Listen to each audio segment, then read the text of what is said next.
ko talaga madali yung naging laro, pero pinaghirapan ko talaga namin. Like, full effort ko lahat. And I'm very proud din po sa self ko, si Self. Kasi, may ganun pala akong laro. So, yun lang. 18 to love. You had 17 of 16 attacks, 1 block, 3 days and 3 receptions.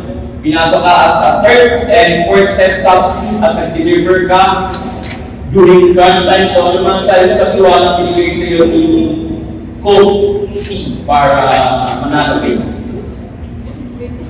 Ano po, siguro masaya po ako kasi pinagkatiwalaan po ako ni Coach T sa posisyon na binigay niya sa akin, and nagtiwala po siya sa akin na gagawin ko po yung best ko, and siguro sobrang saya kasi hindi ko in-expect na gano'n din yung lalaroin ko. Siguro tinurukan ako ng adrenaline.